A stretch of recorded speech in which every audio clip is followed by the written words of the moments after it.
Oh, you hear me? Can't hear nothing. Oh, can you hear me? I'm muted. Look at that. All There right. we go. There we go. There we go. All right. So I don't know if you guys had sound on the credits or not. I apologize if there was no sound, but I'm muted. Good. Yeah. All right. So what's going on, man? How you doing today? How's Sure, everyone out man. there? So why don't we just kind of like take a second to introduce you? All right. So we have sound. All right. Yeah. So I guess we were kind of a little funny with no sound, but that's all right. Well, my credits are way cooler with sound. It's House of the Rising Sun. So just go back and hum that in your head while you watch your credits, and it makes a lot more sense. Yeah. But hell yeah, man. So why don't you just take a second to kind of introduce yourself? I met you through Major Dave, because of the work you're doing with community organizing and all that stuff. And so yeah, why don't you just kind of introduce yourself to the people, kind of tell them a little bit about yourself and your history, kind of how you got into all this. Um.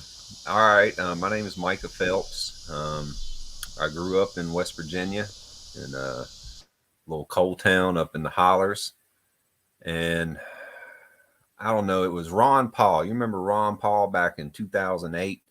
Guy ran for president, was talking about auditing the Federal Reserve and talking about the big monetary corruption. Well, I heard that. I caught a hold of it, and I started studying, the history of economics, the history of governments, just as much history as I could.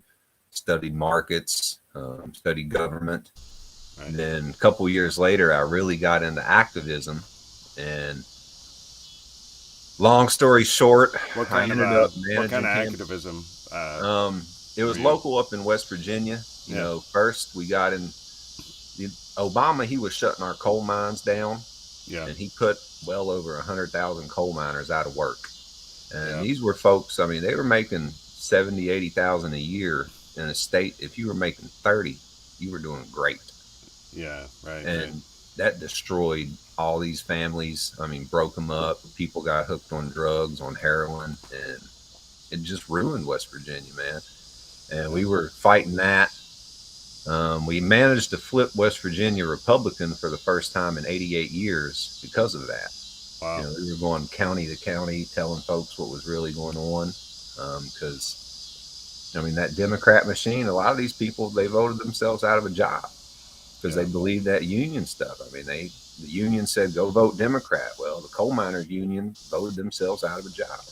Yeah, yeah. Pipeline And guys just got that one this year. A lot yeah, of the pipeline. Same thing, right? what Joe Biden did on day Yeah, one, yeah. Did the just same thing come with in pipeline. and you're out of work. I mean, Yeah, that's what Democrats do. I hate to say it, but yeah. pay to play. But from there, I got linked up with Ron Paul's professional network, and I went and worked for those guys.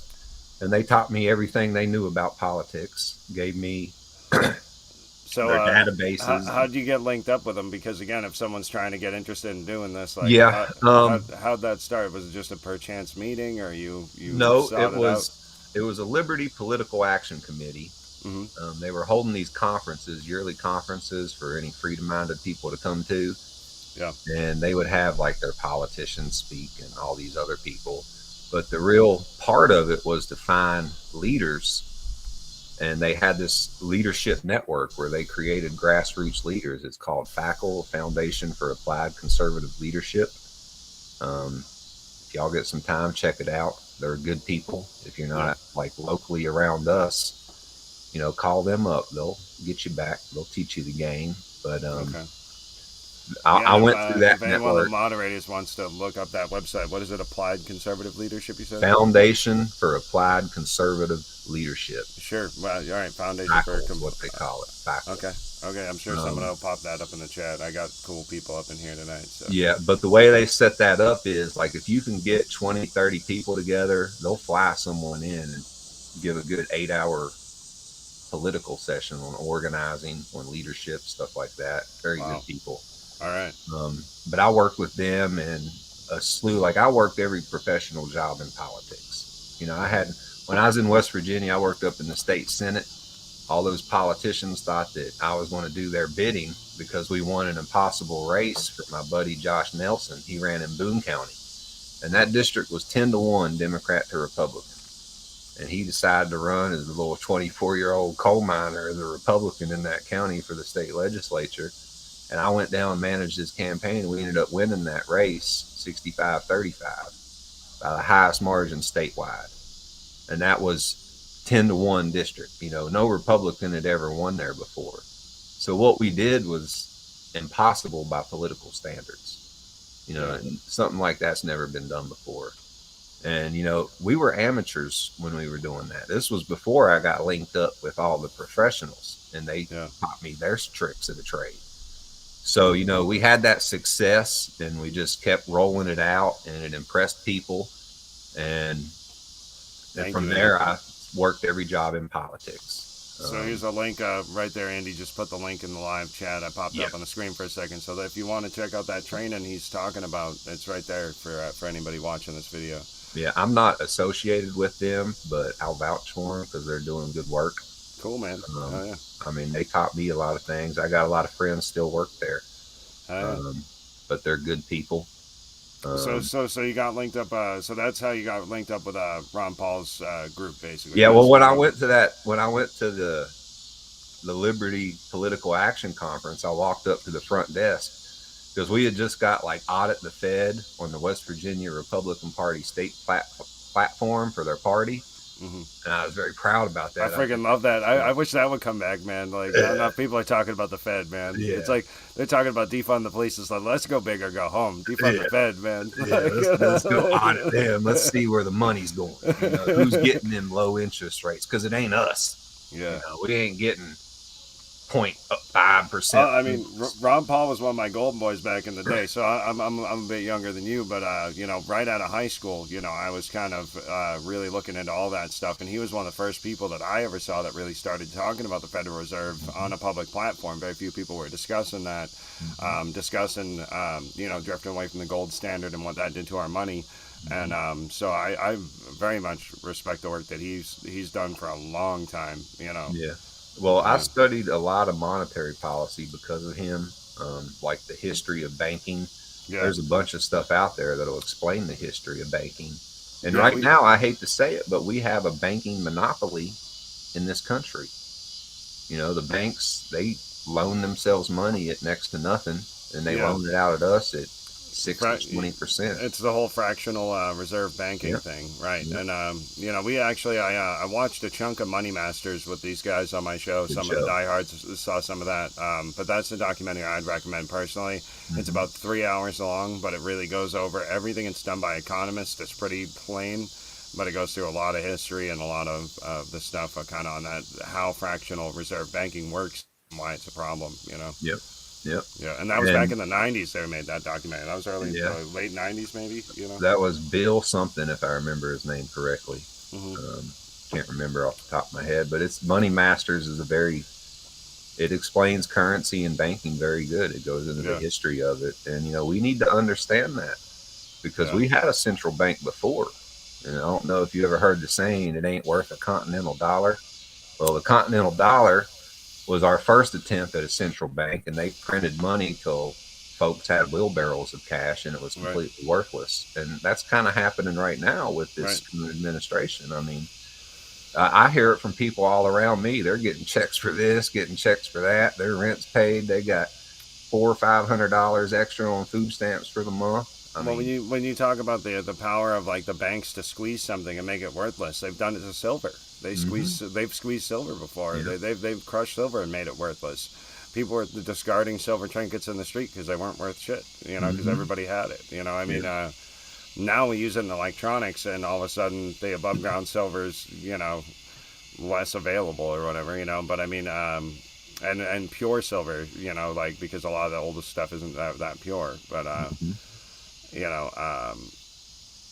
mean, what is value in monetary stuff? It's all commodity based in the long run. If it's usable, if it's valuable, it can be traded. Yeah. But I mean, that's how like you see a lot of these young guys running for Congress. Yeah. Who's worth their salt by who's going out there saying let's audit the Fed. So unless you hear it, I feel like we don't hear it enough. No. I had one guy. He's a more establishment type, and he was running. I said, "So you gonna go out there and champion audit the Fed?" He said, "I don't want to get shot." Right, because That that's was it. his Yeah, that's response. it. Right, Yeah. and what we're dealing with this current medical crisis is, CNN I saw the other day was harassing a doctor because he was telling some of his patients not to get the shot. And it's like, and if your personal doctor is telling you not to get it, that person that's been working with you, like, don't fucking get it. Like that's it. It's a medical decision.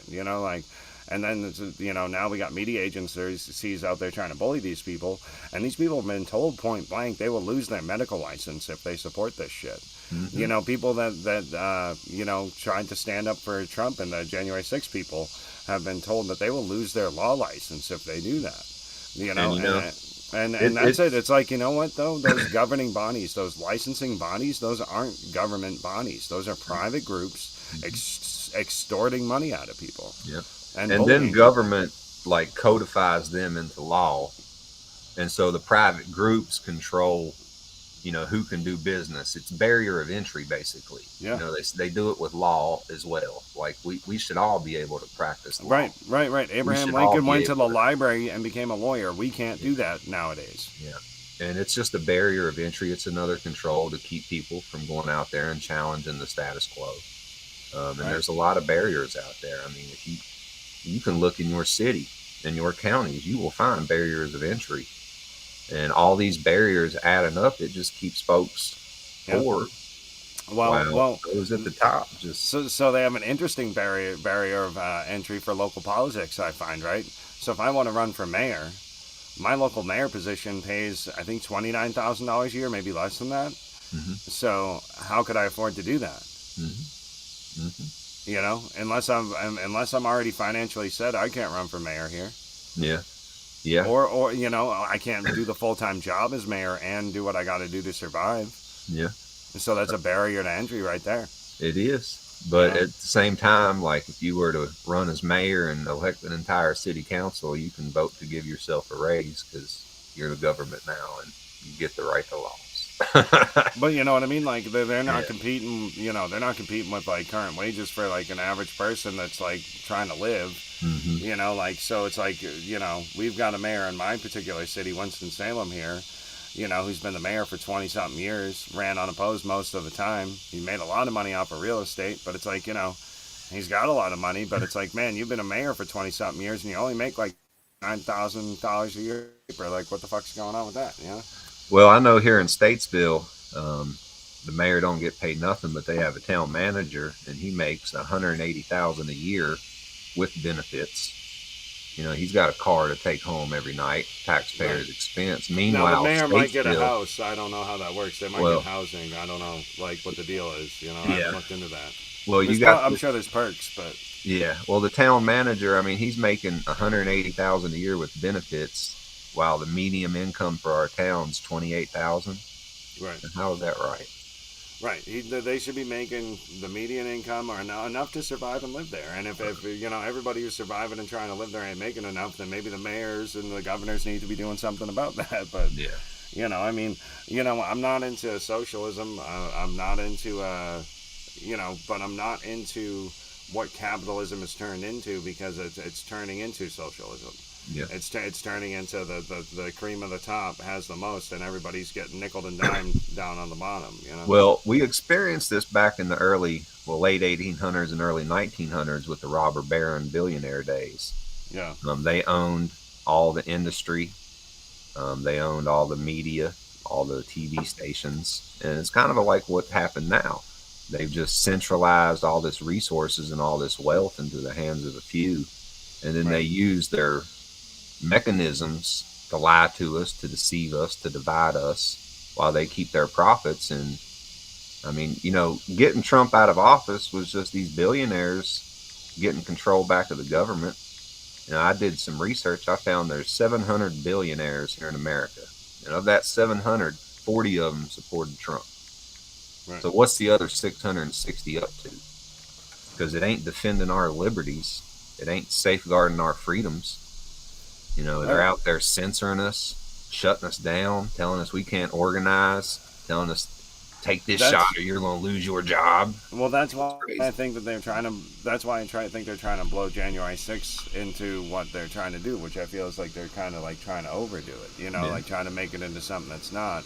Well, I It's was there because for it. they want people to be afraid to protest. You Yeah. know.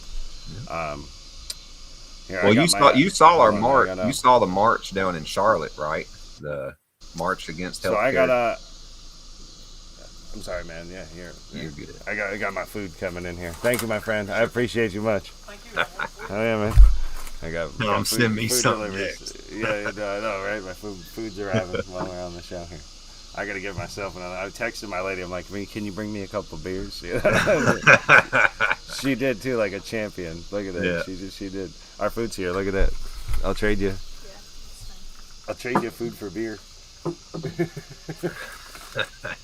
That's my lady, my babu. Good She's deal. never on camera, but every once in a while she's off camera talking. She'll come in and chat every once in a while. All right. Just real quick, we do have a question. Andy just asked, do you have a YouTube channel or any other site?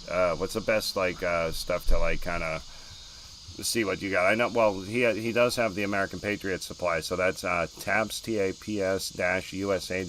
I believe is correct, right?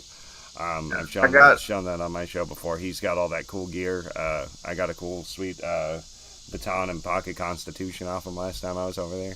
Yeah, I'll explain the store. See, we've been organizing here in Iredell, Alexander, and Rowan for the past year or so.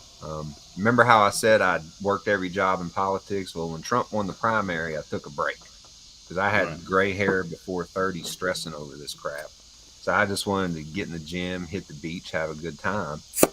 And about a year ago, when the left started mobbing up, that's when I just had enough and started organizing again. Well, we've been organizing people under, we have a multi-county operation. We have our Iredell County, our Alexander County, and our Rowan County Patriot Alliances. And we've been organizing everyone on there. We also have some other mechanisms we organize folks in. We got friends that are running Moms for Liberty. Those chapters are popping up everywhere. But it's just been organizing people in their multiple branches. And so that seems to maybe be a good key success point as we all kind of continue to branch out. It's like you've got all these groups you're working with. It's connecting people to connecting people. I think that's the thing that's most interesting to me is like, a great quote is you can't create any great change. You can only do it one person at a time, that's an important part, but also a great way to change the world is to introduce people to each other. Yep. And those two concepts kind of overlapping with each other is that this group of people because you do this show, if you start connecting with all these people, they're popping up in the chat and stuff, hanging out with some of them. They might have local groups. We got Brand from Canada. We've got Independent Many over in California right now watching. I mean, we've got people from all around, kind of checking in. I get people from overseas that watch the show. And it's a small show, like I said, but it's a small dedicated group of people, and the ideas go much farther than that. So I want to touch on what you said because you were talking. Oh, so you were still talking about the store and your idea, I think. But you did say you did every job in politics, and I want to touch on some of those jobs. But tell me a little bit more about the store and kind of your vision for what you guys are doing. We organized people under our Patriot Alliances, and we got so many. And I was like, well, now that we have all these people up, when we were coming back from D.C. on the 6th, we were coming back the 7th. And me and my mom were talking. We were like, where do folks like us have the shop? And we don't, because all the corporations out there, they turned against us in 2020. Right. And so we came up with this idea to create this store to sell basically pro-American and pro-Christian stuff. And that's pretty much all we sell. Now you should definitely reach out to Mike Lindell about selling my pillows up in there. Someone gave me his wholesale provider. Okay, Um, I was gonna say because that would be a sweet, just like yeah, screw you to everybody. Because I know you're technically an apparel store, right? yeah. Well, But what you can we sell look, pillows. You can sell yeah. pillows and blankets and Oh, I stuff. was telling Mattress toppers. I hear those mattress toppers are nice.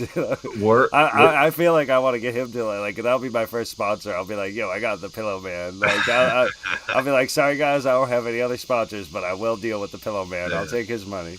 Well, he's done a lot of good things just to get Yeah. the truth out there. I mean, he's Well, he putting does a lot everything with in the line. the drug recovery stuff too, Yeah, and like heavily involved in the Christian work. I mean, I respect that, and I think that's what's going to happen. More and more businesses, are going to need to pick up this format. mhm, So it's a private business, family-owned business, right? yeah. Small group of people. It's just this small retail store. Yeah, What we look for are patriot manufacturers because we want them to get the dollar.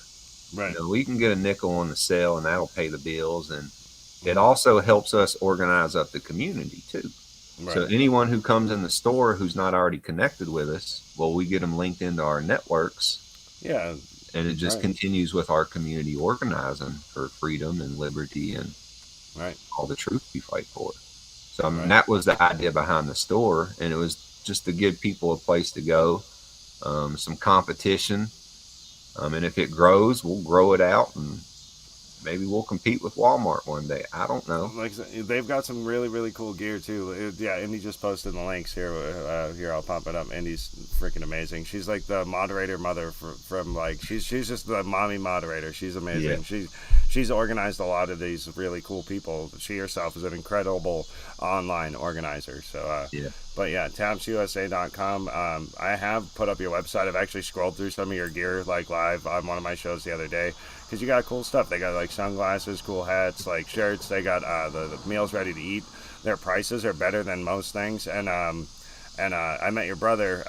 His name is Darren, I Hunter. believe, Hunter. or Connor. Yeah, and he was telling me if there's something I wanted to special order specifically, like when it came to like any of like because I like collectible knives and nice cutlery and stuff, and he's got some really nice selection of knives up in there. Yeah.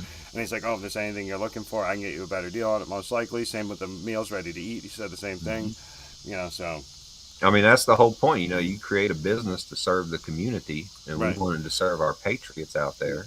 You're Organize taking a much smaller cut in your profit, so you can provide a better deal on it. Like I'll tell you, all your prices are below what you would buy that stuff online. If you And know, that's by design. yeah, We're capitalists at the end of the day. We want to give people a good deal. We don't want to gouge folks.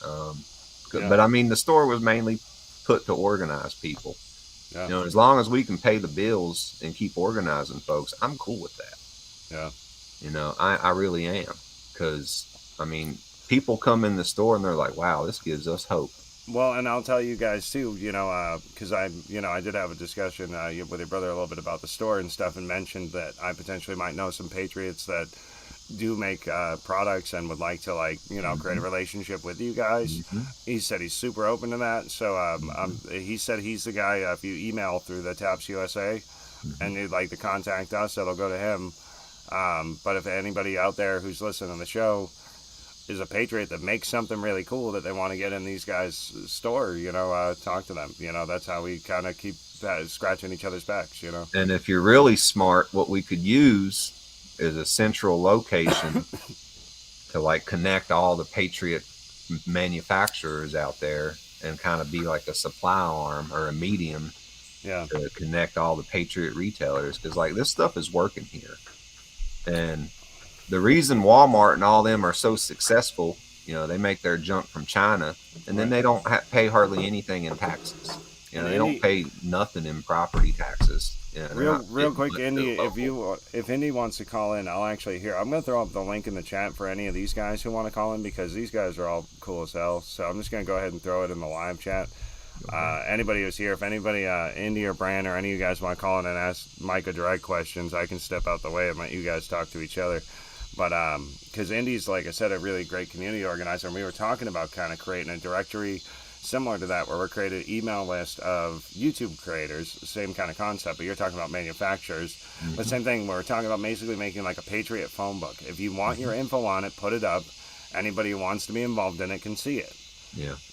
And it's Well, just, and it's public stuff. I wouldn't put up anything that I didn't want public, but if, I'm a Patriot owned business, or I'm, like I said, a YouTube creator myself, or you're a political organizer and activist, like you can, you put your info up under the categories that apply to you. And then people who are looking for that locally can find you by state, by city, things like that. So here's Indy. I wanted to get Indy's like ideas in on this because Indy's an amazing person. So we're gonna add her to the stream. What's up, Mindy? Hey guys, how's it going? hello. How you doing? Good. Nice to meet you, Micah. You too. Can You you guys too. hear me okay? Yeah. Yeah, we can hear you good. Yeah, so I missed the end of it as I was like, getting on here, so I'm not sure if Joe just talked about this, but I dropped the link, Micah, for our it's my Discord, but it's really for all of us. And there's kind of a core group of us that started with some of our streamer channels that were pretty small and sort of jumped around from channel to channel, helping support them and dropping links to connect to other channels, kind of networking. And there's a bunch of us, they're kind of mods for all different channels, and then people that have been in those chats in my Discord. And I just wanted to encourage you, if you'd be willing to jump in there, you could promote your site, your store, but also just to connect with some really great patriots. Well, There's I'm a lot. not. Go ahead. Go Yeah, ahead. I didn't come on here to promote the store. I came on here to talk about the successes we have and to Yeah. get that information out so people can become better grassroots organizers and leaders because that's what we Well, really need right now. yeah, You know. that's exactly what I've been trying to do for months now is just kind of connect and network people together because I kind of went with that whole purge from Twitter, Mm. around that time. Is when this sort of group formed because we were all kind of displaced. Hashtag me too, Indy. Most Yeah, nights, say I never got purged from Twitter, but all my favorite creators did, and all my favorite connections did. So that was when I found kind of this YouTube family and Discord was really kind of what replaced that like really great community of people sharing awesome links and information in live time with each other. yeah. Yeah. So in the Discord, there's a whole bunch of different channels that are for different topics. So it's I try to make it kind of easier for people to go back and find information that they need to help wake people up or just to get their own information. Or we just recently we started forums for, I'll try to edit myself for YouTube, but for jabs and how to avoid getting them, how to legally kind of avoid that. So we have some different forums and documents up there from different resources.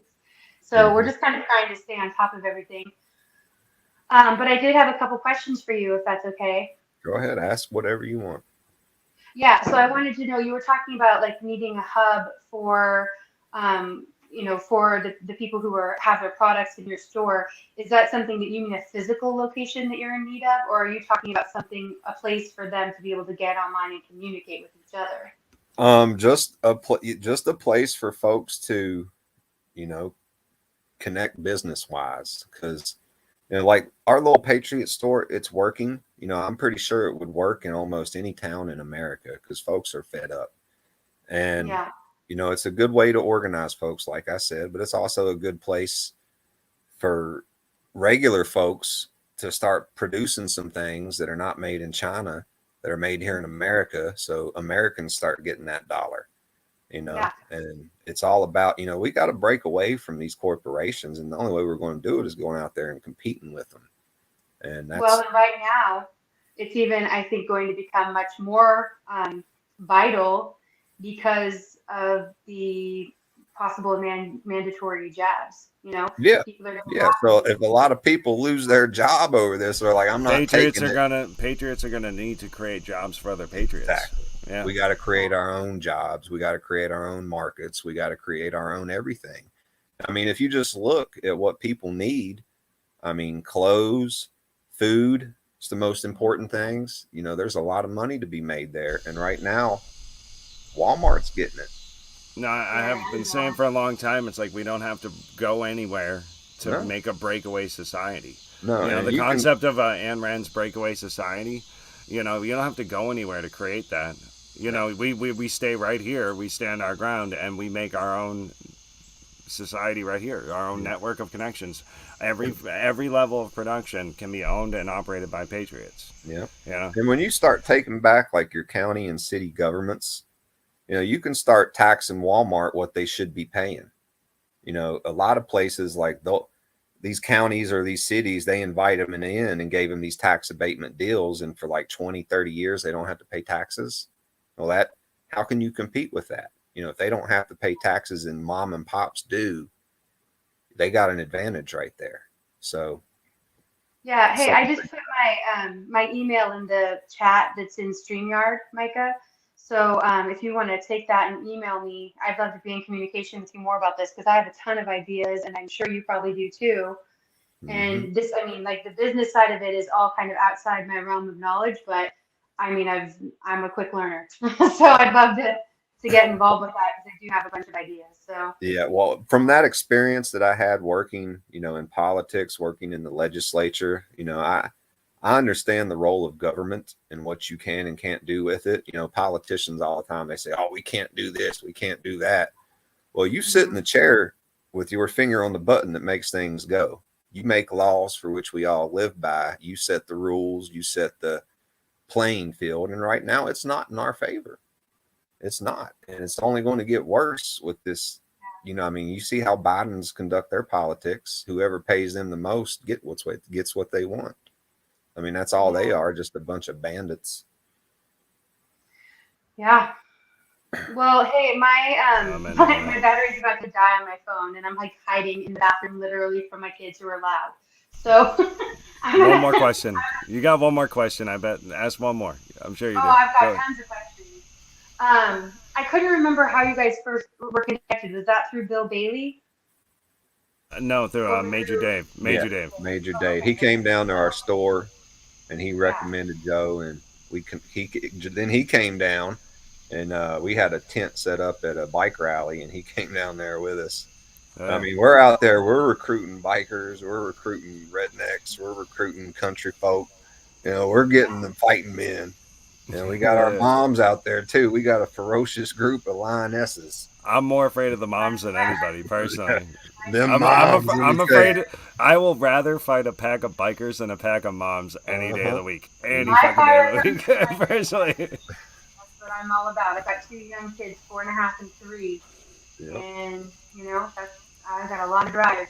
It's change things. So anyway, thank you so much, Micah. Thanks, Joe. I'll jump back in the chat. Yeah, you got my info. Connect with me, link up with me, message me about anything. I'm here. Like, I said, I came here to get political secrets out and to try to create grassroots leaders. We're going to get into some of those secrets because I want to hear secrets next. So thank you, Indy, for calling in. Indy is amazing. Indy, drop all your links in the chat for all your cool stuff, and go ahead and do all your things. So, yeah, follow Indy everywhere. She's a great leader in the community, really. Yeah, and a very humble one. I've got Discord, too, so send me a link to the Discord channel. I'll join it. Hell yeah. Well, I'll get you up on there. Oh shit, I removed her. My bad. Yeah, you're still there. I was just gonna say, I'll drop that in this chat too, so you have it before I drop out. Okay. Yeah. Thank you, dear. You have a good night. Yeah. So, Indy's one of our kind of placeholders. Real good. Just patriot. She really kind of keeps the whole stream and everybody going. And then we got the father of my group right here, Bert Gummer. He says, hello, everyone. So that's the first YouTube streamer I ever really hung out with, and he's the first person who ever put me as a moderator on a channel.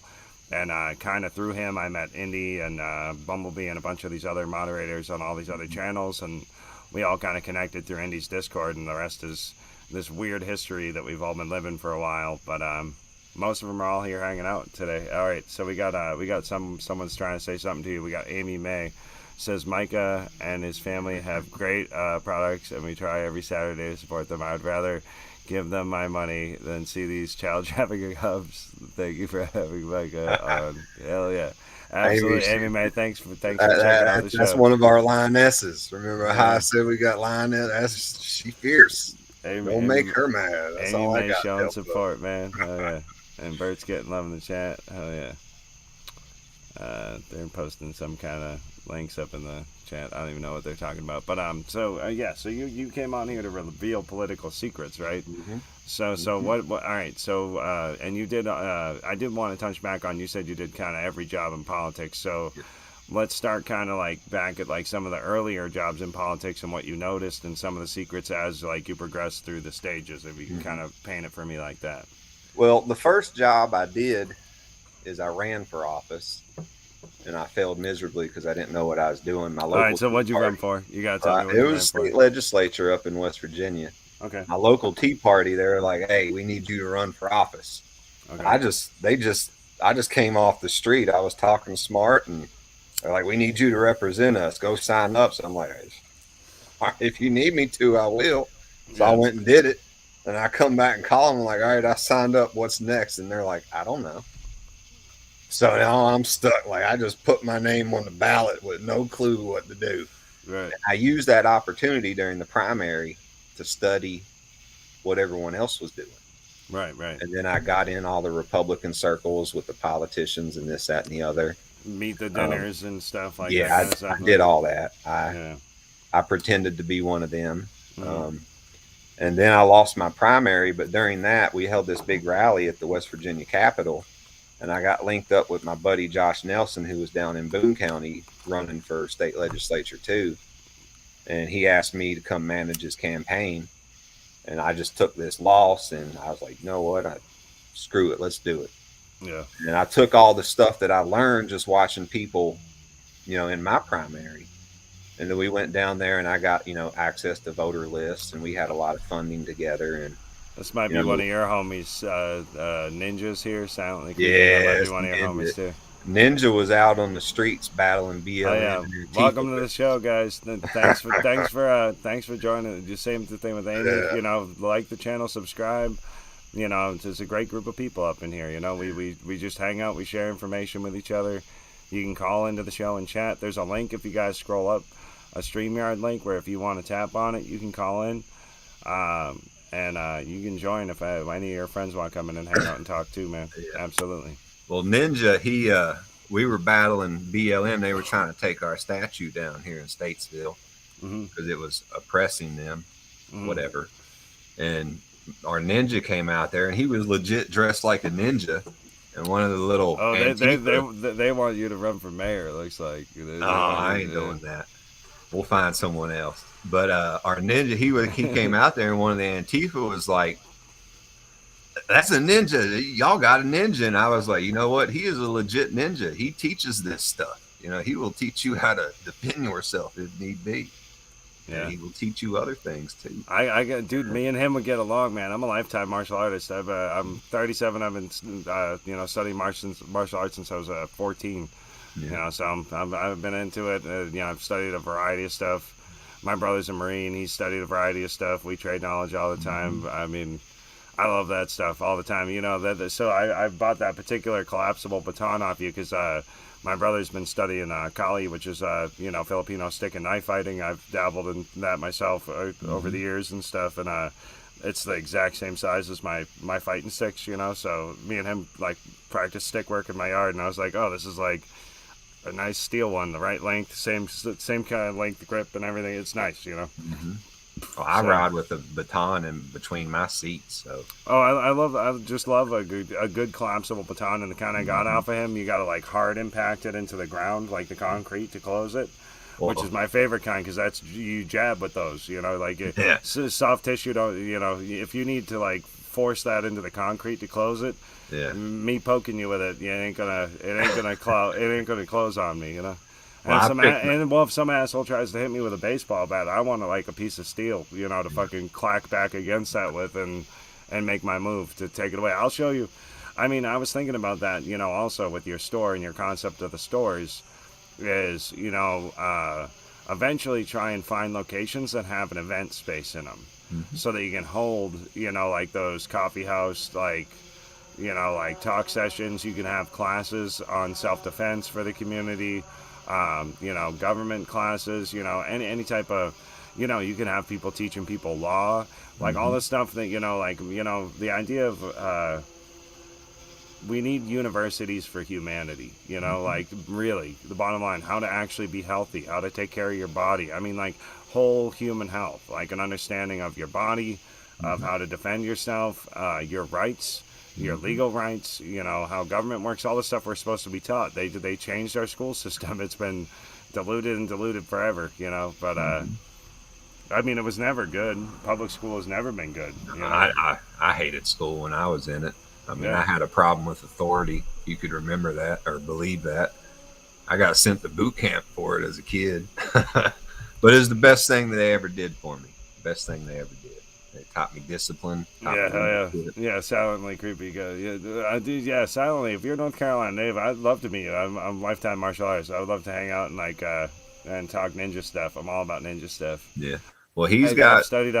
So I'll give him just kind of a background on my martial arts stuff because he likes martial arts and stuff. He'll probably be familiar. So I've studied a couple kinds of kempo. Two different styles of kempo. Kaju kempo, which I always hold as my mother art. Studied Silam Kung Fu. I've studied small circle jiu-jitsu, some judo, some amak, which is Filipino stick knife fighting stuff, and then the kali, all that kind of stuff. So total nerd. I don't have a black belt in anything. I got all different kinds of mid-level belts and lots of stuff, and just been doing it a long time and enjoy it. I don't care about the color of the belt around my waist. I like it all. I love it. So. And my brother's a Marine. He taught me everything I know about firearms, Yeah. But When I was 18 or 19, me and my best friend, we were real big in the Dragon Ball Z. I know you know what Dragon Ball Z is. But we would get out and fight in the street. We would teach ourselves. We had this one practice, you'd put your back foot into the corner of a wall so you can't advance. Mm-hmm. The only thing you can do is defend yourself by deflecting attacks or get hit in the face. Hell yeah. And after you get hit a few times, you'll learn to trust them instincts. So so a lot of times I get up to assistant instructor ranks, within schools, and which means that a lot of times you gotta go in and teach the kids. And so in Kaju Kempo, my instructor is Sifu Mark Smith, fucking amazing martial artist. Relatively close to the founder of the martial art to some extent. He worked he was the bodyguard of a guy that was the bodyguard of the founder, basically. Because even within the system they have bodyguards literally for holders of knowledge and high rank and stuff. Before COVID, I was doing personal training. So he had me do these classes. I'd be teaching the kids, and these are little kids trained in Kaju Kempo, which is the best way I could describe it to someone who doesn't know anything about the art is Krav Maga type nasty stuff. Just beat the bag out of people, mean looking sick shit, and so these are little kids trained in all these hook kicks and all these crazy things and doing all this nasty stuff to you. And he'd be all you could do was block and run away. And he'd stick 3 kids on you, and you'd be the assistant instructor just blocking and run away from 3 little Kaju trained devils attacking you. And he'd just be nah, nah. I'll tell you, I learned more about blocking and evading and footwork running away from little kids and they got no cardio problems at all. As an adult, you gas eventually. Little kids don't gas out. So, he put you in a bull ring with 3 little kids, and you'd be one of his top adult students, and that's why he'd be doing that shit to you. And then it's oh man, it just humbles you. You're all right, 3 little kids could probably kick my ass eventually because I get too tired to fight them all off. They wouldn't get tired. They would eventually wear me down and get me. Well, you need to link up with Ninja. He'll get you running the obstacle course, running with a unit. So. Yeah, man. I'd have fun, man. Yeah, that's our ninja. In more ways I've got a lot of great friends in North Carolina, and you and I will continue to connect with each other on that. So that's the bridge and the bridge and the bridge. But again, we're reaching people, kind of beyond and beyond right now. So I want to get back into your secrets of politics because we get derailed easily together, which is great. You're a lot like me. We get a lot of good. But that's why I didn't drink any beer tonight, because we just go off on a tangent, start ranting about a bunch of nonsense. But that's what my show's about, man. That's great. People. One day I'll come up there. We'll do a live one. How about that? That's why people come. Yeah, hell yeah, man. You can hang out anytime you want, man. Yeah. Do you play any music? Nah, I can dance. Yeah. Well, you can dance while I'm playing music. I mean, this was originally started as a music channel, but it's just morphed into what the hell it's become. So my goal is now to be the biggest Joe on the internet in the next 10 years. So fuck Joe Rogan. I'll be bigger than him in 10 years, and then I'll just be. That's a Yeah, goal. Why not? he sold out. He I never sold out. will. I never will. Screw that shit. But I buy mean, my pillow. Discount code. No, I'm just kidding. YouTube's got to yell at me for saying that shit. But do go to tapsusa.com because he's my yeah, homie, and he ain't paying me shit to say that, but it supports my homie, and he's a good dude. So appreciate that. no, but that's how it is. I mean, that's what we all got to do together. I mean, like you said, providing a place for creators, I guess. But I Hmm. want to hear some more of these secrets in politics. You got involved in politics, and we get derailed too much. So, what if you could say the top three? What are the top three things you've learned? Let's instead of trying to get you to go over your whole career, what are the top three most important things that you've learned in politics? Um, One of the guys, he was kind of like my mentor. He was the main guy, the shadow guy, I guess you could say. You don't know his name. That's the way these people operate. The real tacticians behind the scene, because in their mind, if they're being talked about, they're not doing their job correctly. But he took me under his wing and he told me, he said, if you're going to be in politics, you need to be able to write words that inspire and motivate people.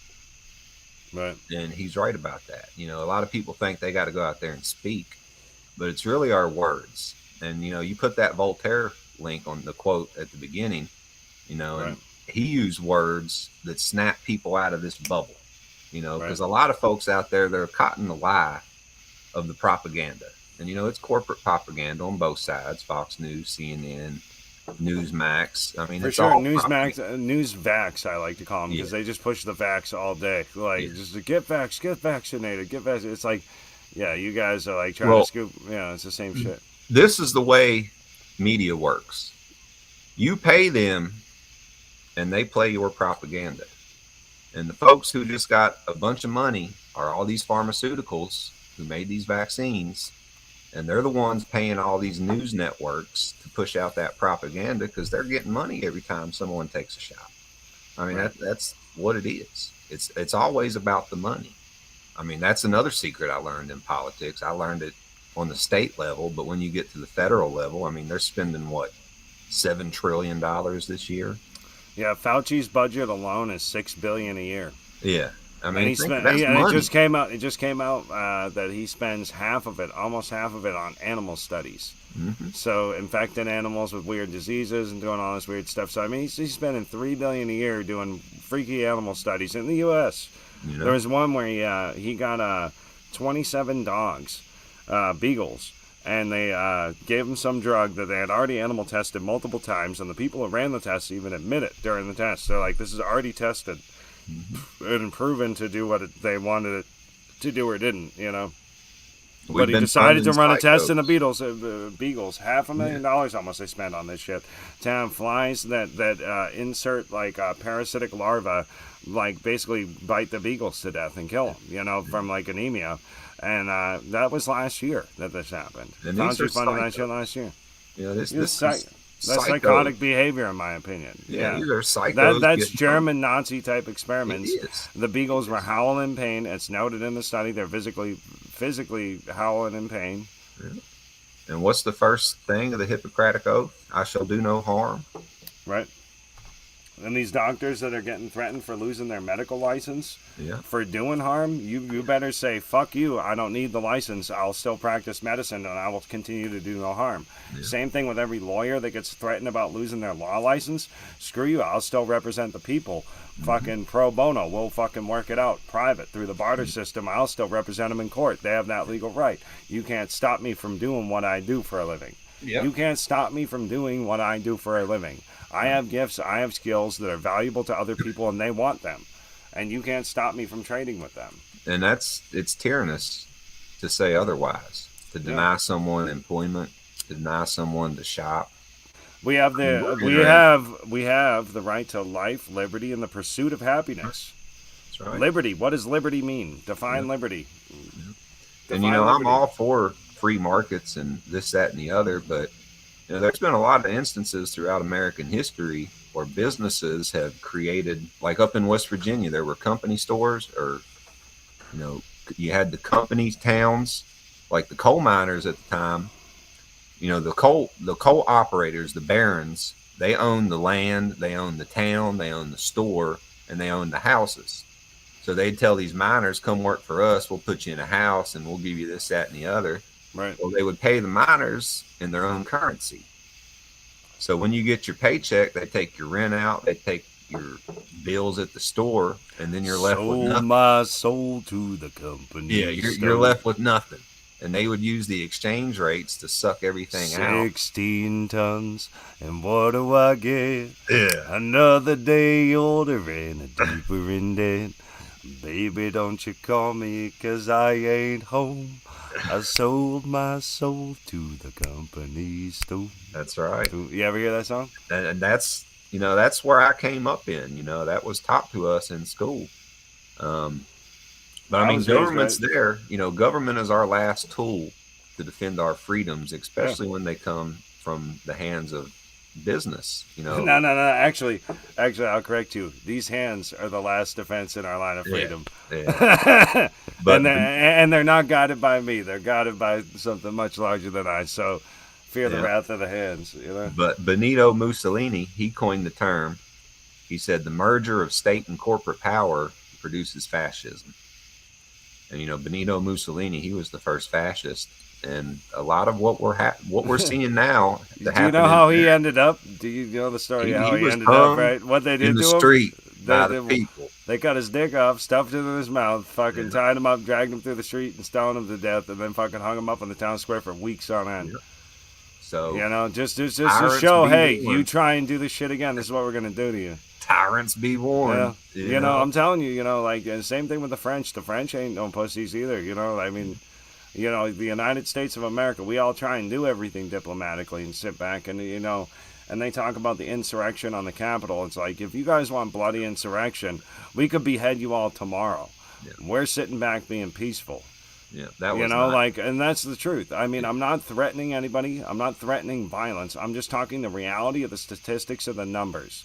The U.S. gun owners have more guns and ammunition than the next 5 militaries combined on Earth next to us. Mm-hmm. We have more guns than China and the United States government. We have more ammo than they do. We are armed to the teeth, and we're the only people on Earth that way. I was listening to an interview from a woman from China that is a defector. She was on the Tim Cat show, and when she heard about the couldn't believe it was real. Like that, she was like, people have guns. Like, people have guns. Like, she couldn't imagine that. And it's a foreign concept to some, but thankfully our founders had enough sense to put that in there as the final bulwark against tyranny. Well, without the Second Amendment, they all fall. Yeah, the first one is the most important thing, and that's really well written, because if you look at any and all religious doctrine and doctrine, just all powerful text of all humanity from all time, the old ancient stuff, the most important stuff comes first, and then they flush it all out. Yeah. But if you get the beginning, you get the middle and the end. Yeah. And so if you get the First Amendment, you don't need the other ones. It's basically, I'm free to be me and fuck you. Yeah. But if we need to further discuss this, I also have the right to kill you if you fuck with my right to be me. Yeah. And that is it. That is what the Second Amendment means. The right to bear arms isn't just the right to bear arms. The right to bear arms is it's my right to kill you. I go back to Stephen King, who's a total pussy ass bitch, and now later in his life. But in The Gunslinger, there's this whole thing about the gunslinger's oath. It's like, I don't aim with a heart, I aim with my intention. I don't focus with whatever is. I don't aim with my heart, I aim with my spirit. I don't whatever. I don't know. The most important line of it, though, the gunslinger's oath, is, I don't kill with my gun, I kill with my heart. Mm-hmm. And that's what it is. It's not the weapon that's in my hand. It's my heart that decides to kill you. If I've decided to kill you, I can do it with my bare hands. I can do it with an implement. Mm-hmm. And my old knife fighting instructor used to always say, he's like, you better hope I have a knife, because if I don't, I'm doing the same shit to you with my bare hands. Mm-hmm. And it's like, the knife is cleaner. If my intent's to rip your guts out and chop them up, and I'm going to do that with my bare hands, it's not going to be pretty, Yeah. But I mean, but that's the thing. The Second Amendment is our right to kill someone who infringes on the first one. Mm-hmm. That's really what it is. It's all right to kill them. And, I've always had this saying, if a politician doesn't trust me with a gun, I don't trust them with power. So, why would you And want me disarmed? What are you yeah. so afraid of? But you can Yeah. have guns. What do you want? That's, Who do you call to, like, the whole anybody wants to take guns away? It's like, well, what do you, something that hits a fan? Well, I call the police. So what are you doing? Calling a guy with a gun. yeah, So yeah. and you got to wait 5 minutes for him to show up. You better just have one in your house and deal with it, and then call the guy with the fucking stretcher and the defibrillator. Just call 911. It's like I'm not calling 911 for myself. I'm like, I just shot a guy. He might be dying. I'm compressing the wound right now with some towels. He's not conscious. Well, Yeah. I was told, here in the And that's state the of thing North, too. Here's the thing: if that ever happened and I did end up shooting somebody, you bet your ass if someone was dying on my front porch, I'd try and save their fucking life after they tried to fucking rob me or kill me and do whatever they intended to do. I'd still try and save their fucking life yeah, because I studied, natural medicine and health, and I take the Hippocratic Oath of that more seriously than our current doctors do, even though I'm not a doctor and I didn't study anything official. I'm a lifestyle consultant, technically, and that kind of stuff, but I take that shit seriously, because I studied like health and how to take care of people, and it's like, I don't want somebody to fucking die on my watch ever. hmm Regardless of your opinions, even if you're wrong, if you're mentally so wrong you decided to try and kill me, I'm going to stop you from killing me. And if that involves a force that might take your life, I'm going to try and still save your fucking life. hmm Because that's how I am, Well, we want peace. I mean, I don't want violence. I never I've wanted seen violence. war, and it's not pretty. I've trained my whole life in violence. I've never went to war. Many people in my family did. I fought my own personal wars, in my life. Everybody does. Bottom line is I'm not trying to fucking hurt anybody. I never want to hurt nobody. But if you try and fuck with me, I'm gonna physically stop you. And you're not, If you're physically trying to hurt me, I'm gonna physically stop you. and And you're that's not not a alone. threat. It's a fucking promise. You're not alone. I mean, a lot No. of people, they come up and they tell me they're ready. They've had enough. And there's a lot of Americans out there feeling that way. My dad's 80 years old. He feels that way. hmm I got vets He's that come in 80. our He's store every 80 day. fucking years old, and he said if I had to fucking stand up and die for this country today, I'd hmm fucking do it. I I, asked him. I was like, if Civil War happened, like, would you fucking fight? And he's like, you did bet your fucking ass I would. At 80 fucking years old, I had a you know. 74-year-old vet come in here today and tell me he was ready. So, Well, he can still folks shoot. are, My dad can still shoot, and yeah, that's enough. An 80-year-old fucking veteran that can shoot yeah, is a dangerous fucking thing. yeah. You fear our old men. Our old men are harder than our fucking young men are by far. Yeah, But back to, the lessons you wanted the three lessons. That yeah, first I do. lesson I'll was shut up. I'll mute myself because I'll talk too much. that first lesson was, you know, if you're going to be in politics, you need to be able to write words that inspire and motivate people. Because I mean, this American dream started from Benjamin Franklin taking his printing press and writing ideas that created the spirit of independence in the colonists, and that pushed us to the point to do what we had to do to become a free nation. So everything always comes back to being able to write words that inspire and motivate people to achieve a political ends. That's the real secret to it all. The second biggest thing I learned is grassroots. What is grassroots? Well, I was up in DC and I was looking at the Washington Memorial, and that's when I finally realized what true grassroots was. And it's just the sharing of ideas. You take an idea and you share it amongst the people. And hopefully it's the right ideas and freedom-based ideas like Voltaire and the other free-thinking people, ideas like our founding fathers. Those are the ideas we want: individual liberty, freedom at as many levels as possible.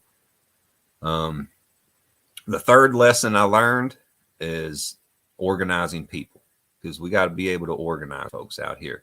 If you want to do something politically, you're not going to do it alone. You need help, you need backup, you need support. If you want your government to do something, you need to be able to affect the political process. You need to be able to affect the path to power, is what we teach it in the classes. See, the path to power is the path the politicians take. The one who gets the most votes on election day gets to sit in the chair and make the rules. And, you know, all it really is, you just control the power of taxation, and you get to spend those tax dollars as you want. And, you know, we have our city, our county, our state, and our federal governments. We can use our city governments to really start pushing back at this nonsense. Like these whole banking, like cities can charter their own banks. You know, we can break away from this banking monopoly. You know, we can take all of our assets. I've out seen of the it done system. before. I saw it done Yeah. in Northampton, Massachusetts. They made their own coin for like the western part of Massachusetts to support Mm-hmm. local businesses, Yep. and they traded it exactly at $1 rate, and it Mm-hmm. didn't change ever. So it's Yep. equal to $1. Yeah, and cities Yeah, can do that. You know, you yeah. can create a city bank, and you can say within this city, this is the currency you use. You know, they have that power. And you have to exchange it, Yep. yeah, or whatever. But like I said, it can be free to exchange and $1 for $1, but it just makes you use that currency. Yep. Yep. But I mean, there's ways we can go, but you know, you got to be able to write words that inspire, that motivate, that organize and unite people, and it has to be around freedom-based stuff, because that's where the problems are right now. We're losing our freedoms. They're coming for them. They call us crazy nuts, but they're the real crazy nuts that are in power right now, and are getting all the funding out of corporations. So I mean, it may seem like we're in a bad spot, and we are, but this is really an opportunity for us to go out there and organize folks. You know, because everyone's feeling the way we do. Folks don't know what to do, so we need to organize all of our like-minded friends, and the leadership will appear. You know, we need grassroots leaders. Like I'm just a grassroots leader. I look at myself more. I try to create grassroots leaders, because we need a lot more of them. No, there's so many battles out there. You know, what we've tried to do here in Iredell and our surrounding counties is, you know, when you're building a political army, you want to create multiple divisions, because if you put everyone in the same room, personalities are going to collide. You know, folks are going to argue about a bunch of nonsense. So we try to split people up along the issues they care most about. So if you're going to go out here and champion this issue for freedom, okay, I'm going to follow your lead on it. You go handle that. When you need backup, call me up, and all of our other groups will come back you up if need be. So we've created these multiple divisions in our grassroots army, and we've got leaders. You know, one person can't do it. We need leaders out there who are passionate about stuff. You pick your issue, you go out there, you organize folks around that you're issue. basically making like specialists. Like if you were a military battalion, you got specialists. Like here's our explosive specialist. Here's our this. Here's that. Like you know, here's our parent like teacher stuff like specialist. Here's our like emails like getting the word out specialist. You know, and the trick is, you know, I've been doing a lot of grassroots training talks, just trying to teach people the basics, why we need to organize, and the power behind it. I'm getting ready to start teaching a lot of campaigning stuff. You know, I've got a 90% win record on any campaign I get involved in. Oh yeah. And I want to. Have you ever worked with any independents? Have you ever gotten any independents elected, or is it No, all I've mainly Republicans? I've mainly just focused in Republican Party politics, because Democrats are just too crazy. Yeah. I don't connect with anything their voters want. In fact, I find it all detestable. But when we take over the Republican Party, then we can go take over the Democrat Party. Right. But I'm not like a party guy. But I understand if you're going to make gains, you got to do it in the Republican primary. You know, so I mean, I think balance. that's the thing. I'm an independent voter. I'm not registered as Republican or Democrat. I've been that way my entire life. We actually make up more than half the voting body in America currently. You know, so party politics is kind of a dying thing to some extent, but all of the money is in party politics, and there's zero money for independents to run. Well, the problem is, like, if we were to go out there and try to create a third party, you know, we might get up to 5-10% of the vote, but then both parties are going to team up on us. And it's going to crush us, and they'll change the rules to make it more difficult So for we us. got to, the people have to invade one of the two and Yeah. make it. We got to pick which one is going to be the party of freedom and make it Hmm. exclusively that. I Yep. guess, right, is what you're Yep. saying. And you do that through the primary. Like, I live in Iredell. This is a very Republican county. Yeah. So if you want to get things done, you get it done in the primary. So we Right. need to organize up our people and let them know what's going on, find us some good candidates who are going to represent us and fight. And we got them. We got people standing up every day. The trick now is to train those candidates to how to win. There's a lot of people out there. I mean, they don't teach folks how to win elections, because that would be in the ill interest of the current people sitting in office. So they don't want us to understand how to do this and how to win.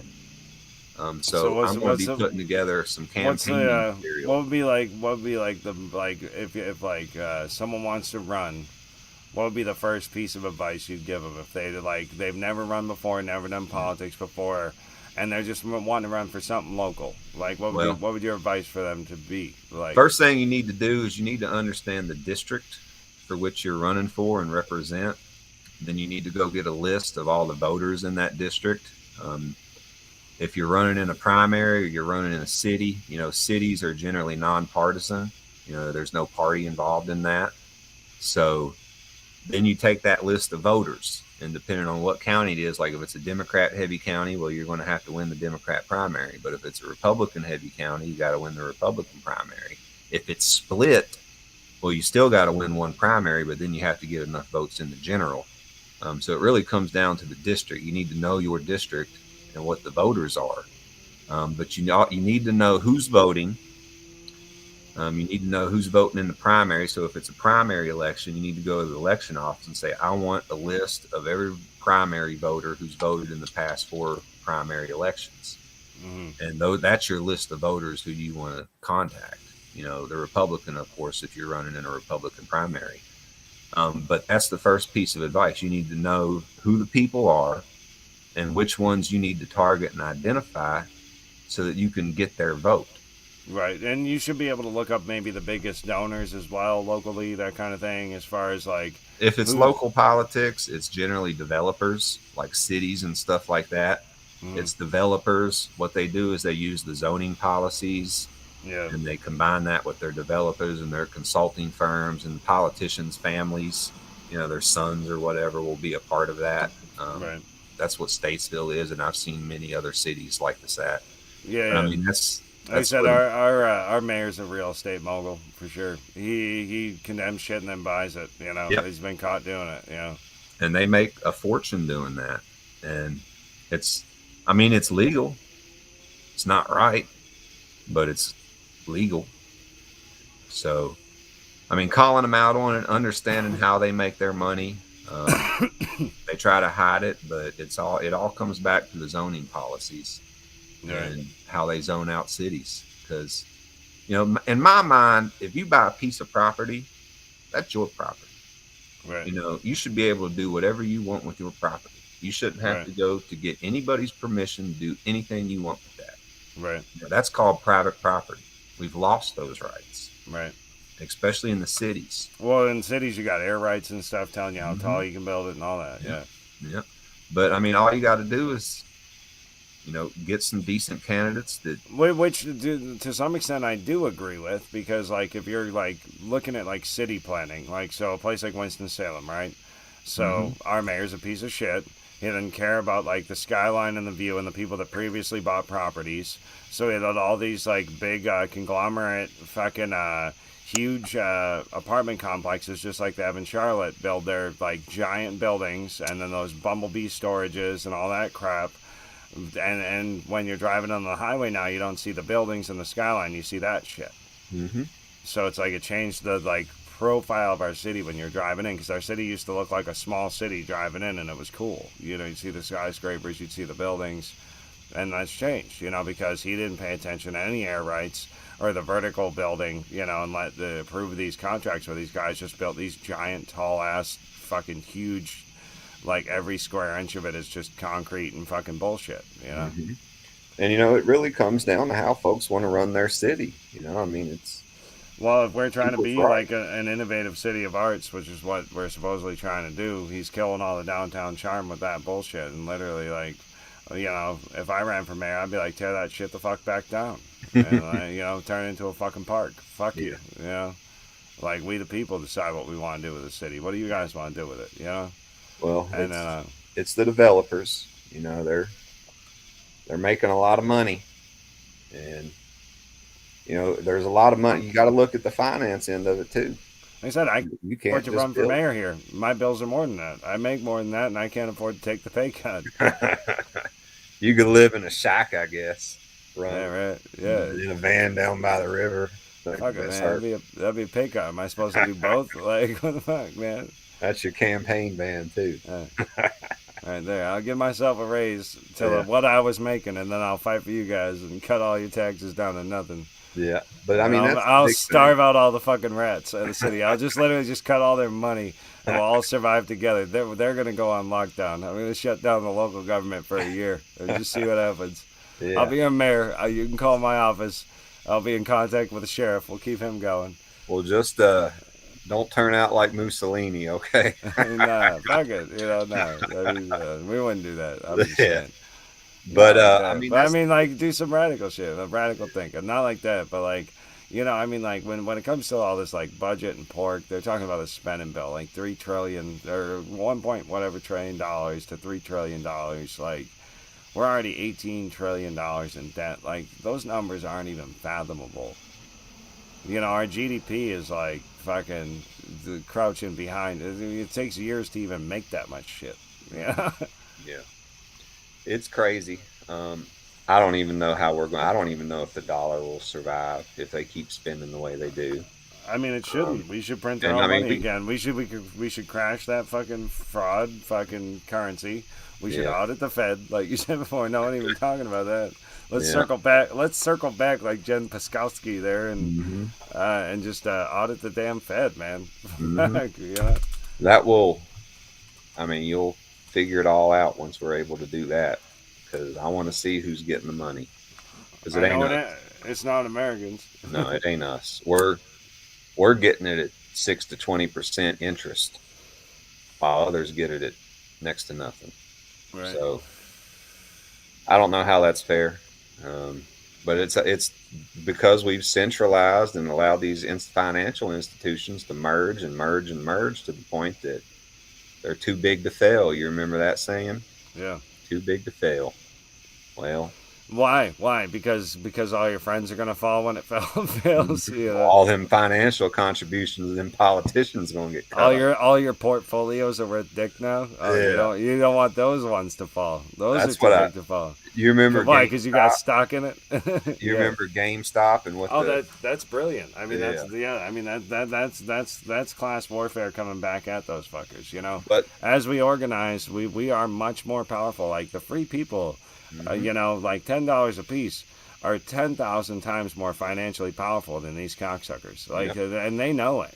And They just don't want us to know that. if we had like cities and started our own banks and just took our money out of all those big banks, Oh, if everybody withdrew their money tomorrow, it would all fall. I mean, yeah, they know that. yeah, There's rules and against it. You can only take out so much a day. yeah. You But I don't even say, own your own money. You're under contract with them, or you can't even have it because it's yeah, fractional reserve banking. They only have a tenth of the reserve. yeah, it's not That's the there. truth. It's not It's there. true. But if we just moved all our money to other banks, I mean, that would fix a lot of our problems. Like you said, create our own, print our own money, print our Mhm. own fucking money. You Yeah. know. Um. Anything else? Look, I think we're kind of wrapping up. We're at that point, I think. But do you want Yeah. anything else you want to kind of say to the people? What else you got to say? If you got like a final message, Um. what would you like to say to kind of everybody? We need more leaders out there. We need people to start organizing folks up more than anything. We need to start looking at how to win elections. We need to start looking at how to compete with folks financially, um, especially these corporations. We can take away their tax abatement deals on the county and local level where they're finally paying. They don't pay nothing federal and they don't pay nothing locally. That's why they can produce stuff at such a cheap rate. But when Right. you cut that out, that allows competition in the marketplace. Right. and that just transfers the money out because all these massive corporations. I mean, it's just a handful of people who sit on all the boards, and they just all coalesce and they combine all of their institutions to push out whatever narrative they want. Well, it looks like corporate America is pushing out that non-compliance, like or the mass compliance, right? Yep, corporate So, so, America. so, so there might be a lot of skilled workers on the market for private industry and small business. Yep. You might have a lot of skilled workers that have been taking that good from the corporate for 20 years that are going to say, no, I'm walking away. At least 15%, some people say, in all these industries are going to say, no, I don't want the job, I'm done. 15%. Imagine if 15% of every industry walks away tomorrow. And That's if what you we're got looking the at guts, worldwide. yeah, and if you got the guts to do that, then you have the guts to go out there and start up your own business and take Yeah. all that skill set you learned working for them corporations to start competing against them. Right. And And I think that's where a lot of us are going to be at, man. it's it's what it takes. I mean, we can do a combination of organizing locally. There's a lot of national groups out there. I want to tell people to be wary of them. If you want real change, it starts locally. It starts in your own community. You need to be organizing up your neighbors, the people in your cities, the people out in the county, because they're out there. They're scared. They don't know what to do. They're looking Right. for leaders. They're looking for direction. Um, and this is just what I get. I get inundated with people all day, every day, and they tell me what's going on. I listen to what people are going on, like what's going on in their life. And, that's what leaders have to do. We have to become leaders. Um, there's a guy out there, his name is John Maxwell. That's John Maxwell. Yeah. He teaches leadership. If you're thinking maybe you should become a better leader, start there. And another great leader, who's the best leader as far as I'm concerned, is Jesus Christ.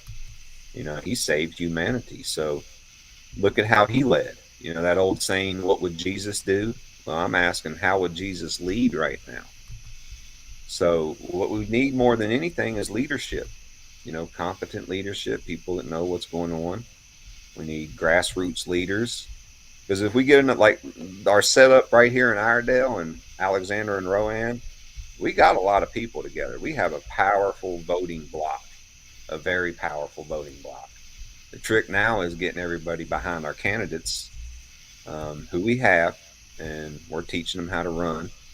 And we're just going to get new blood in there, and we'll do our best to lead people in a freer direction and start freeing up the marketplace, start freeing up things, start giving people the opportunity to go out there and compete and make it themselves and break away from the whole corporate structure, because they got us by the balls, folks. Everywhere we shop, they get that dollar and the nickel. We can start taking that dollar and nickel back, and it's got to take some leaders, business leaders, political leaders, grassroots leaders. Everything comes back to leadership in my eyes, and we have to become those leaders. That's I can't stress that point enough. I've got a bunch of grassroots leadership videos that you can put out there. That one training where I break down list building, organizing, mobilizing, how to fight back. I'm going to create campaign videos here soon, teach people. Yeah, Ninja's in our Patriot Alliance. He's one of our moderators there. But we need leaders, because you're not going to be able to do it alone. You need help. You need support. You need people you can trust. I say be the very embodiment of the thing you want out of a leader. Be that leader who has people's back. Yeah. Be that leader who anyone can call on at any hour of the day, and you'll come there. You'll come run no matter what it is. That goes back to Gandhi, right? Be the change you want to see. Exactly. And it starts with us. And, I believe John Maxwell, he'll teach you about leadership. And Jesus, he'll show you how to lead, how to be a good leader, how to treat people with dignity. Hey, just remember, Jesus ain't about whipping people out the temple if they're going against the will of God. Yeah, he went after the money changers. He did. So anybody out there ready to go against only the time he used violence, man. Yeah. Only time. But I mean, it all comes back to leadership. A lot of people, a lot of leaders, this is one thing I see them do that I don't like. And I try to get this point across. When you go out there leading and you look behind you and there's no one following you, What a big tip. it's not the people's fault. It's our fault because we ain't developed the leadership yet to inspire those people to follow us wherever that may be. So Right. don't get mad at people who don't do what you want them to do. Look at yourself, look inside. Why don't you, why can't you inspire them? Why can't you get them to come along? And when you figure that out, then people will follow you. Man. So become the leader that America needs right now. And we need thousands and thousands of us in every county in America. And I believe it can be done. I do. And I believe we can still save this without going the wrong way. I still believe we can restore our rights and restore our freedoms, but it starts on the local level. Starts in the cities, starts in the counties, starts in our state legislature. We need to be looking at who's representing us. And, a politician, ladies and gentlemen, they have one job in life, and that's to get reelected. That's it. And it's our job as grassroots leaders to impact that process, to be able to say, okay, you're not getting elected without our blessing. You're not getting elected without our support. You're not getting in there because we're the new guardians of who's going to represent us. And that's So where our I, power is. I have this like random Psalms generator thing on my computer, and I popped one up real quick. It's Psalms 124. You want to listen to it with me real Let me quick, hear and it. then and then we'll end after that. Here, we're gonna listen to some Psalms real quick, just for fun, man. I like the Book of Psalms, man. I find a lot of value in that particular book. So I'm Psalm 124, a song of degrees of David. If it had not been the Lord who was on our side, now may Israel say. If it had not been the Lord who was on our side, when men rose up against us, then they had swallowed us up quick, when their wrath was kindled against us. Then the waters had overwhelmed us, the stream had gone over our soul. Then the proud waters had gone over our soul. Blessed be the Lord, who hath not given us as a prey to their teeth. Our soul is escaped, as a bird out of the snare of the fowlers. The snare is broken, and we are escaped. Our help is in the name of the Lord, who made heaven and earth.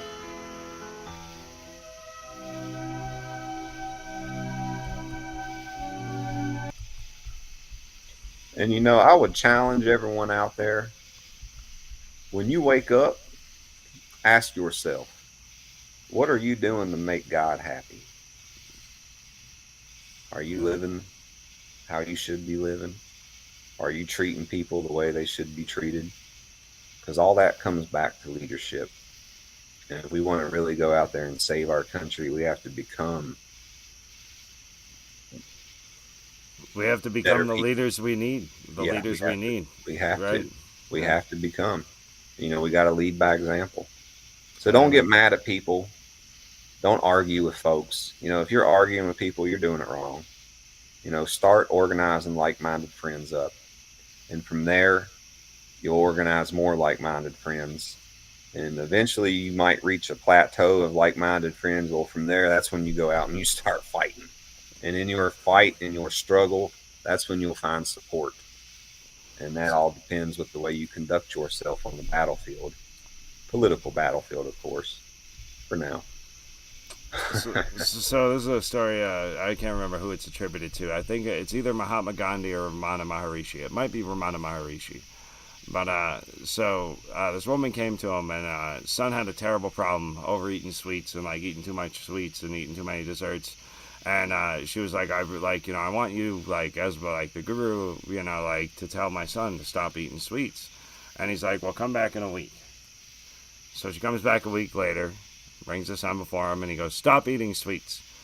And she's like, well, why did you wait a week? And he was like, well, last week I was still eating sweets.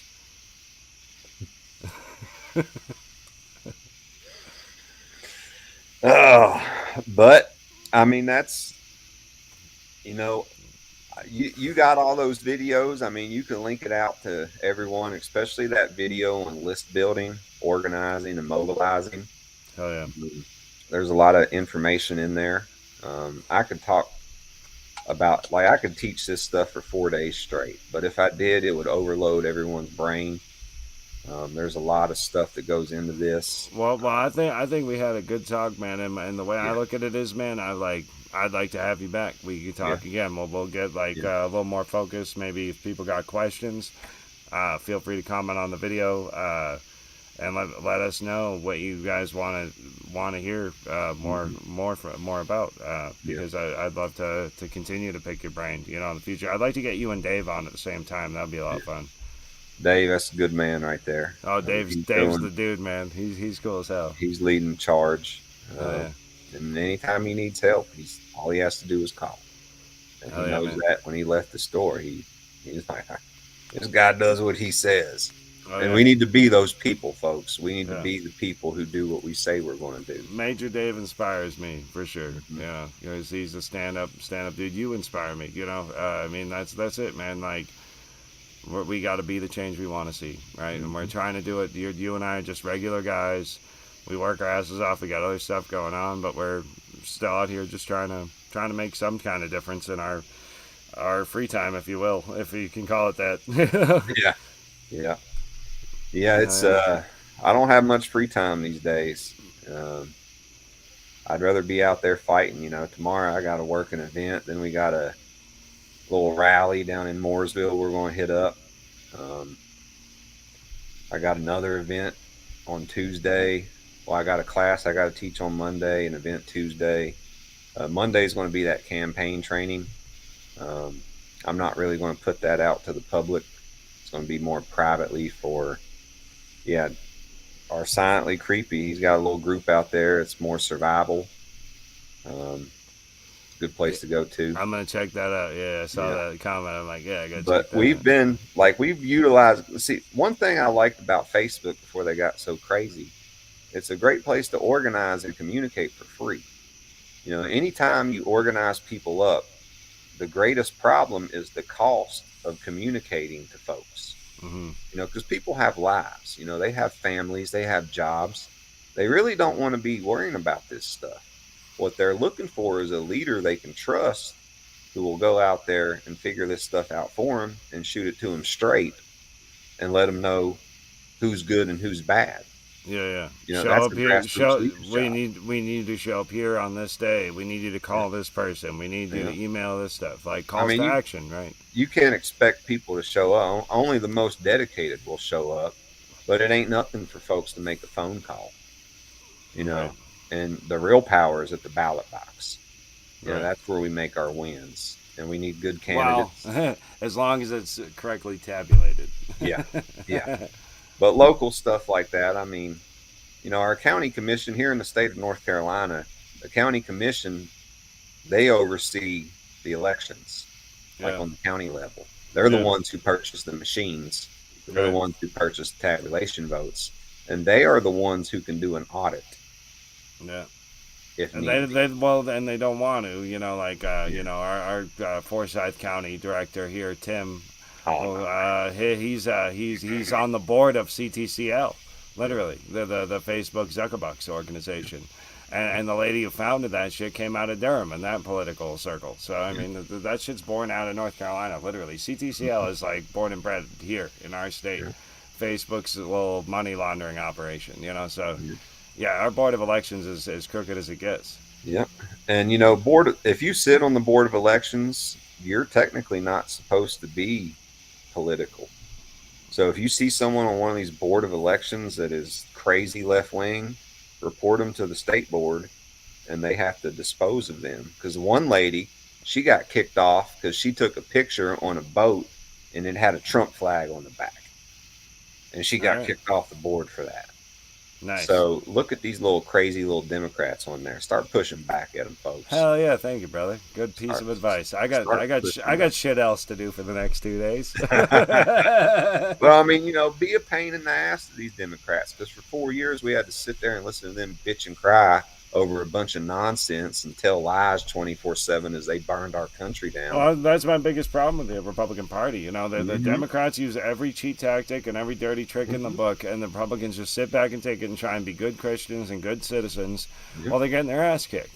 Yep. And it's We'll like, start. like Jesus, turn the other cheek, but, like, just don't forget, when it came to people fucking with people's right to pray, Jesus came in and stopped it. Yep. Well, Well, start. and maybe they're fucking with our right to pray. They're fucking with all that right now. And start showing up. Like, you get you a little group together, start showing up city hall meetings, county commission meetings, school board meetings. I mean, you see what I told our school board. They didn't like that very much. They don't like me. I don't like them either. And I'm working to throw all of them out. I'm on a warpath right now. I don't think any politician should deserve to get reelected unless they Yeah. take a strong stand. We got to clean house hard, but we need And then people the to step top- up and run. We need people Yeah. to step up and run, and we need people like myself and you and everybody to get people to connected and get them in there. Get them in there. And if you're going to run, you need to know how to run. You need to know how to win. And I'm trying to put together stuff that will be free. There's a very crooked national network of consultants and professional political hacks that make millions running campaigns and getting people elected. Right. Well, it's a professional racket. People, they invited me in their circles. I stole all their secrets, and I'm here trying to give it out for free to the people. Well, I'm looking forward to it, man, and any ways that I can help you kind of organize that into cohesive materials. I have some experience in doing PowerPoints and training materials and stuff. So, well, let me. I've got a bunch of things set up. I'm trying to put all these classes together, but I'm recording everything. Because it's impossible to get 100,000 people together and have them all sit down and teach them 8 hours of politics. So if I break this stuff down and, to like different chapters and things and create like a repository of information, that's for every freedom-minded, God-fearing person out there. Right. And like I said, people like Indy, you got her email. She reached out to you. She's a valuable resource in that as well because she's got the drive, man. Another pissed off mama you can add to your group. Hey, we'll turn her into a chapter head, and that's the thing. It's like we'll plead with them and be like, hey, man, we want to do this peacefully, but if you fuck with us, we're gonna sick the moms on you. Yeah. Well. And when that happens, we're just gonna be here to pick up the pieces when the moms are done tearing you guys apart. Because, like I said, you can be afraid of men and the American men and all the guns and all that, but like our mothers, those women are to be feared. Worldwide. That's anybody who thinks they can take over America and just step on us and just walk on this land and take us over. You can't do that shit. You can't do that shit. And those moms will not stand for it, man. From my experience, women make better grassroots leaders. Oh, yeah. Because they have more passion. They have more drive. They have more desire. So men, y'all got to step it up. You can't let the women outshine us now. We got to step up, fellas. Hell yeah. Good words. All right, man. Well, man, it's great talking with you, man. I think this was a great conversation, man. I think we touched on a lot of stuff together. Anything you need, folks, remember, write words that inspire and motivate people. Organize folks to share ideas. Hopefully those are the words that you wrote. And when you organize people up, hopefully those words you wrote can inspire them to go out there and take a stand for our God and country. Oh, yeah, man. And affect the electoral process. Know what county you're in, know if it's Republican or Democrat. Start getting involved in the primary. Because, a lot of these primary races, it's a couple hundred votes, and that's it. So you get a couple hundred more votes to swing it the other way. Well, suddenly our establishment hacks aren't winning. And now good folks like Mark Robinson or Madison Cawthorn out there. Oh, yeah, man. Or our good sheriff here in Iredell, Darren Campbell. I mean, when the governor told us we had to wear masks a year ago, our sheriff said, not in my county. And that's why I respect that man. And anything he needs, he can call me up. So, fuck yeah. That's We got to lift each other up. We got that's to lift right. each We got other to up. lift each other up, and we need to be in the business of working together, of having each other's back, of coming to aid. We can't just sit on the couch with an opinion behind the computer. We got to show up. We got to show out. And that's Oh what yeah, it man. takes. It's what it takes. Oh yeah. I'll be showing out your way again soon, and I'll be bringing some friends with me. I was talking next time my sister comes to visit. She wants to go there now and check Well, out I your know, stuff. So she's into it. Yeah, I she's know. and my Well, brother's all about it. you saw the march in Charlotte against medical tyranny. Yeah. That video I put out there with that message, it's been seen over about 18,000 times now. Oh, yeah. And it's a very powerful message. We were telling folks to just start saying we don't consent to this anymore. And, it goes back to politics. We have to be able to inspire and motivate people to go out there and take a stand, because it's scary for a lot of folks. Like them nurses I met down there, they're Yeah. like, I'm about to lose my job because I'm not doing this. I'm not taking Right. it. I'm not gonna fucking do it. And these are Yeah. healthcare workers, and they're organizing up by the thousands, Oh tens of yeah. thousands. Oh, and we need it. We need it. Yeah, We need to have their backs. We need to get yeah. out there with them. Yeah. We need to have everyone's back. I mean, anybody out there that's getting oppressed by government or business or anything. I mean, tyranny, that's what we're fighting in all forms and fashion. And it has come in every form and fashion. It's come from government, it's come from business, it's come from churches. It's the evil and the tyranny in the heart of men. That's what we're fighting against. And half our country, they're afraid of the boogeyman right now, and they're feeling like they need to arrest us. Well, Yeah. it's not going to work out if y'all keep that up. So, Democrats, y'all need to decide if y'all want us as friends or enemies. Well, and if We could be everybody, either. if you defund the police, who's coming to arrest anybody? Yeah, You know. yeah. Yeah. We'll create our own police. Trust me, we're organized up enough to do it.